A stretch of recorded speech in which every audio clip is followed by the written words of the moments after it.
நீங்க அலர்ஜிக் ரைனைட்டிஸ்னால கஷ்டப்படுறீங்கன்னா ஜலநீர்த்தி கிரியா உங்களுக்கு ஒரு பெஸ்ட் சொல்யூஷனா இருக்கும். இது நம்ம நேசல் பேசேஜ் அண்ட் பாராநேசல் சைனஸ்ல இருக்கிற டர்ட்ஸை ரிமூவ் பண்றது மூலியமா நம்ம அப்பர் ரெஸ்பிரேட்டரி ட்ராக்டை கிளீனா வச்சுக்கும். இந்த ஜலநீர்த்தி கிரியா பண்ண தேவையான பொருட்கள்: ஒரு ஜலநீர்த்தி பாட், வெதுவெதுப்பான தண்ணி, கல்லுப்பு. ஒரு ஸ்பூன் கல்லுப்பை 1/2 லிட்டர் வெதுவெதுப்பான தண்ணியில கலந்துக்கோங்க. இப்போ அந்த தண்ணிய ஜலநீர்த்தி பாட்ல ஃபில் பண்ணிக்கோங்க. நம்ம பாடி வெயிட் பேலன்ஸ்க்காக லெக் எக்ஸ்டெண்ட் பண்ணி நின்னுக்கோங்க. அண்ட் தென் லோ பேக்ல இருந்து பெண்ட் பண்ணி தலையை ஒரு பக்கமா சாச்சுக்கோங்க. இப்போ ஜலநீர்த்தி பாட்டை எடுத்து ஒரு மூக்கு துவாரம் வழியா வச்சு கொஞ்சம் கொஞ்சமா தண்ணி வெளியே விழாத மாதிரி ஊத்துங்க. இது அடுத்த மூக்கு துவாரம் வழியா வெளியே வரும். இத பண்ணும்போது மூக்கு துவாரத்துல இருக்க டஸ்ட் அண்ட் மியூக்கஸை எடுத்துட்டு வெளியே வரும். இத பண்ண முடிச்சதுக்கு அப்புறம் நீர் கோர்க்காம இருக்க கபால்பாதி பிராணாயாமா பண்ணணும்.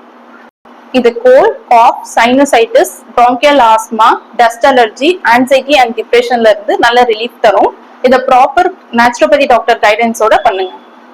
ஃபார் ஃபர்தர் கைடன்ஸ் ஸ்ரீ விருச்சம் ஹாஸ்பிட்டல்ல கான்டாக்ட் பண்ணுங்க. நன்றி, வணக்கம்.